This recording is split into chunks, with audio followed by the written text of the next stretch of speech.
बहनों और भाइयों, गाँव दादा चैनल में आपका हार्दिक स्वागत है। मैं हूं ग्राम सभा तड़ी टुकनौली के गांव तड़ी की सरहद में, जो कि सौभाग्य से मेरी अपनी ग्राम सभा है। और मैं मौले खाल से जा रहा हूं अपने घर को। ये रास्ता जो मैं आपको दिखा रहा हूं, ये सीधा मौले खाल कबरा ढैया भारतीय स्टेट बैंक के थोड़े से बाएं चल के नीचे गांव धौपड़ी होते हुए मेरे गांव को आता है, तड़ी को आता है। तड़ी के बाद में नीचे टुकनौली है। बहनों और भाइयों, मेरे गांव की या पूरे पहाड़ की आबो हवा बड़ी सुंदर है, स्वास्थ्यवर्धक है। अप्रैल का महीना, आज 29 तारीख। शहरों के हिसाब से बहुत भयंकर गर्मी पड़ रही है, किंतु हमारे पहाड़ का जो मौसम है, वातावरण है, बहुत ही स्वास्थ्यवर्धक और मनमोहक है। बहुत ही अच्छा लगता है। किंतु इस देवभूमि में कहना नहीं चाहिए, क्योंकि मेरी खुद की अपनी जन्म भूमि यही उत्तराखंड है। और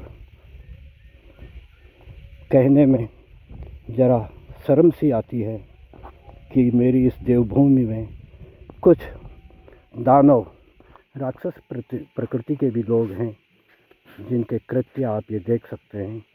ये खेत तो बंजर थे ही, पूर्णतः खेती बंजर है।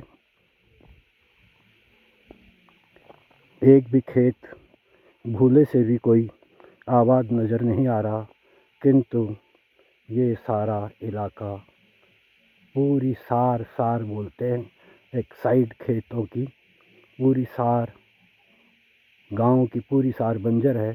और उसमें जहाँ तक चीड़ के पत्तियों की पहुँच है, वहाँ तक ये आग लगी हुई है।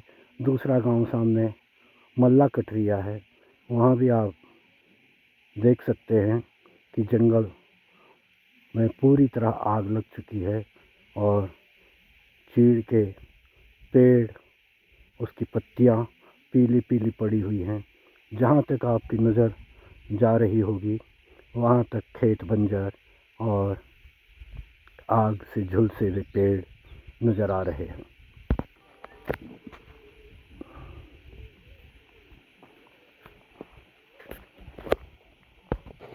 ये आग आपको स्वतः ही एहसास कराएगी कि इस आग की वहाँ तक असर है, वहाँ तक इस आग का असर है जहाँ तक चीड़ की पत्तियों की पहुँच है, हवा द्वारा प्रसारित होती हैं, वहाँ तक आग है। बाकी ये खेत बेशक बंजर हैं, किंतु इसमें हरियाली है और हरियाली की वजह से उतनी आग नहीं लगी है।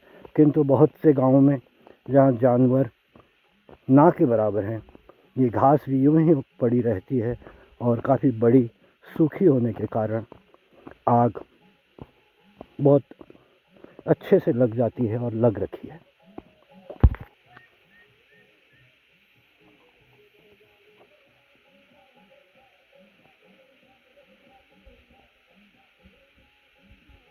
ये मैं अपने पीछे तक आपको दिखा रहा हूँ।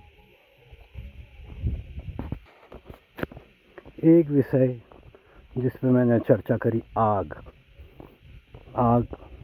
ये पहाड़ों में सब कहीं कमोबेश लगी है, बल्कि यूँ कहा जाए कि 75 से लेके 95% तक जंगलों में आग लग चुकी है। आप ये देखिए, खेतों में भी आपको काले काले दिखाई दे रहे होंगे।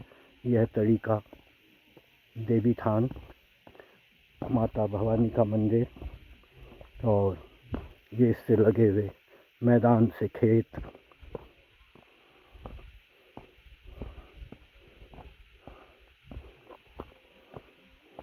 ये जो जगह मैं आपको दिखा रहा हूँ, ये एक खुली जगह है, जिसका अधिकांश ढाल दक्षिण पश्चिम की ओर है और यहाँ दिन भर कम से कम 10 घंटे के लगभग सूर्य की रोशनी पड़ती है।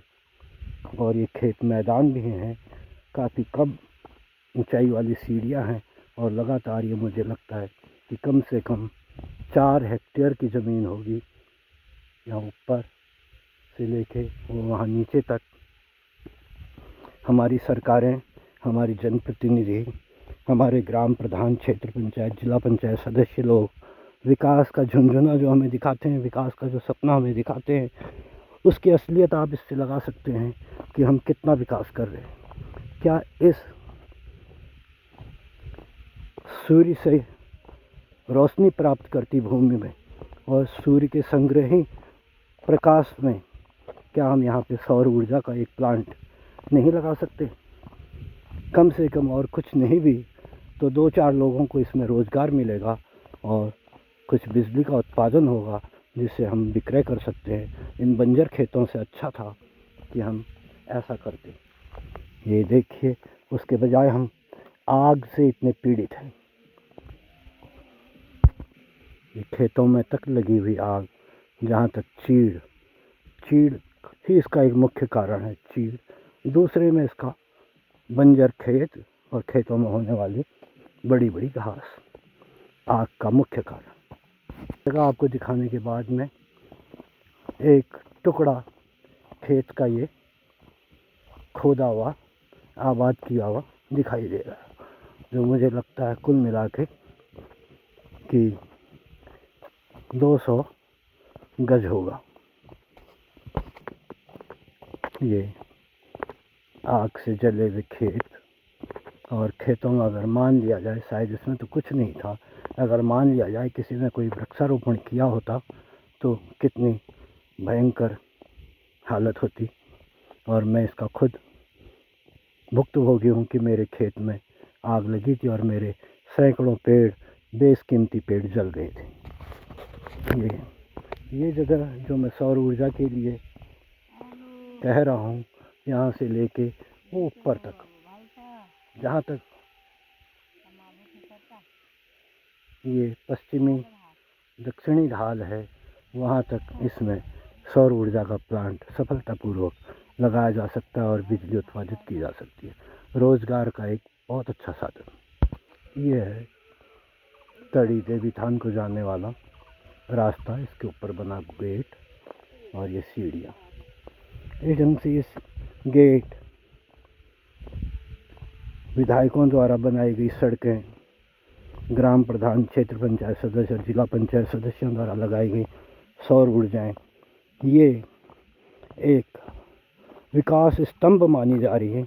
और इन्हीं की बदौलत ये लोग विकास पुरुष कहे जा रहे हैं, विकास के परिचायक कहे जा रहे हैं। लेकिन अगर इसमें आप अंदरूनी तौर पे देखें, गहराई से देखें, तो ये सिर्फ पैसा कमाने का एक साधन मात्र है। इससे गांव वालों का कितना विकास होता होगा, क्या इससे रिटर्न इनको मिलता होगा इस लागत का, और भविष्य में कितनी इनको रोज़गार की संभावनाएं उत्पन्न होती हैं, ये आप स्वयं से अनुभव कर सकते हैं।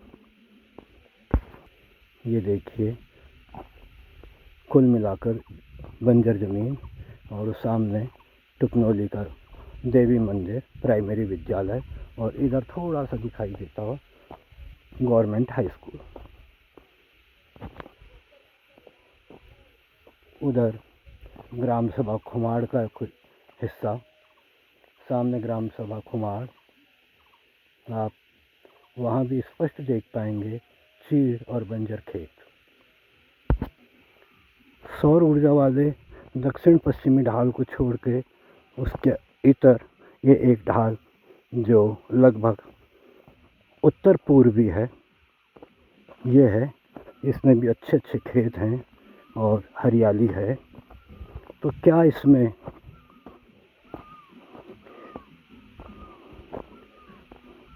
कीवी और आधुनिक प्रजाति के सेब की खेती नहीं हो सकती? मेरे हिसाब से संभव है, और करके लोगों को रोज़गार सृजन के लिए उत्साहित किया जा सकता है, प्रोत्साहित करने की ज़रूरत है। इतनी मात्रा में यहाँ पर मेहल के पेड़ हैं जिसमें अच्छी क्वालिटी के नाशपाती या बाबू गोसा का कटिंग रोपी जा सकती है।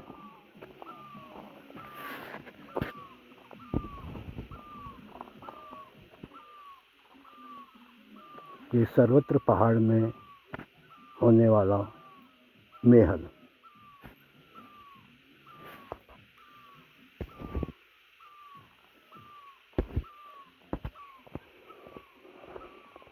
अगर सरकार अपनी दृढ़ इच्छा शक्ति से काम करे तो इस पहाड़ की ज़मीन में चेकबंदी कर सकती है। और अगर चेकबंदी सरकार नहीं करती तो गांव वाले अगर सही मायने में विकास चाहते हैं तो ज़मीन के रकबे को एक शेयर मानकर प्रति नाली 1 रुपये का या 100 रुपये का शेयर मानकर यहाँ पर अच्छी खासी एक बागवानी सेब की और कीवी की और अन्य ऐसी जलवायु में हो सकने वाले पेड़ों की हो सकती है जो अच्छा खासा रोज़गार सृजन करने में मदद करेगा। 2-4 टुकड़े यहाँ पर ये आबाद दिखाई दिए हैं और इनमें केवल मिर्च बोई गई है और मिर्च भी केवल एकमात्र फसल रह गई है यहाँ की। इस ढंग से ये खेत इस पहाड़ की दर्दनाक कहानी कहते हैं। इसी ढंग से अलग अलग खेतों के हिस्से हैं, सार हैं, वहाँ पर कुछ न कुछ हो सकता है, लेकिन लोगों को प्रोत्साहित और उनकी मानसिकता को एक नया मोड़, नया प्रोत्साहन उत्साह के साथ देने की ज़रूरत है। आज मैं जहाँ भी देखता हूँ बहुत से स्कूल बंद हो गए और बहुत से स्कूल ऐसे हैं जहाँ 2, 4, 5, 7 बच्चे हैं और 2, 3, 3 अध्यापक हैं। अगर सरकार चाहे तो क्या इन फालतू जो अतिरिक्त अध्यापक हो गए हैं, स्कूल बंद हो गए हैं, मैं मानता हूँ इन्हें नौकरी से हटाना, सेवा मुक्त करना बहुत ही कठिन काम है, क्योंकि इनकी बहुत बड़ी यूनियन है और करना भी नहीं चाहिए। अगर मैं भी इस पेशे में होता तो मैं स्वयं विरोध करता हटाने का, किंतु सरकार इन्हें डेपुटेशन में लेकर अगर इनको प्लानिंग में जोड़े और उससे ये काम करे कि जो योजना जिसको मिली है उसका लाभ कितना उस व्यक्ति को मिल रहा है। ये नहीं कि हमने एक पत्थर आज यहाँ लगाया, कल को उस पत्थर को उठा के हमने दूसरी जगह लगाया, वहाँ से लाभ लिया, परसों तीसरी जगह लगाया, वहाँ से लाभ लिया। एक ही चीज़, एक ही पत्थर या एक ही ईंट 10 जगह लग रहा है और 10 योजनाओं का खर्च व्यय वो व्यक्ति उठा रहा है। और देखो तो ढाक के 3 पात।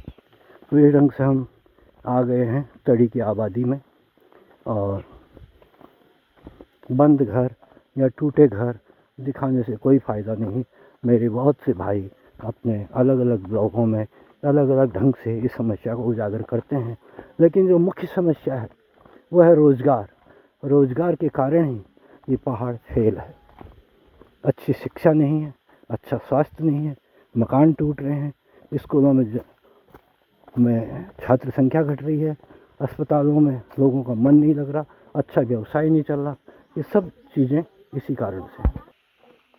तो ये हमारा गांव जो कभी अपने उत्पादन के लिए माना हुआ था, आज इस प्रकार है। और अच्छा, ये तो घा हरा वाला है। जई है ये तो। हो जई है, वो फिर देखियो ना, जई कुमार जैसे ऐसे बीज हो काव यार जो हो, मतलब जरा लंब हो, जरा वो जई तब जई हो ना, जो नहीं हो। हाँ अच्छा ठीक है, चलो कुछ तो हो। और चलो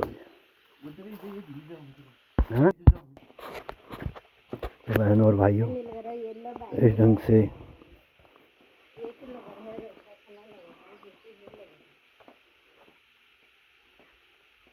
आप ये गांव की, मकानों की और ज़मीन की हालातों को देख करके अंदाज़ा लगा सकते हैं कि ये पहाड़ कितने सुरमई हैं, कितने शांत हैं, कितने मनोहारी हैं। क्योंकि सुंदरता से नहीं बल्कि देखने वालों से होती है। अगर इन गाँवों में कोई नहीं रहेगा, ये खेत यूं ही बंजर रहेंगे, तो ये सुरमयीता, ये मनोहारिता और ये स्वस्थ वातावरण और जलवायु भला किस काम के। तो फिर मिलते हैं किसी अगले ब्लॉग में।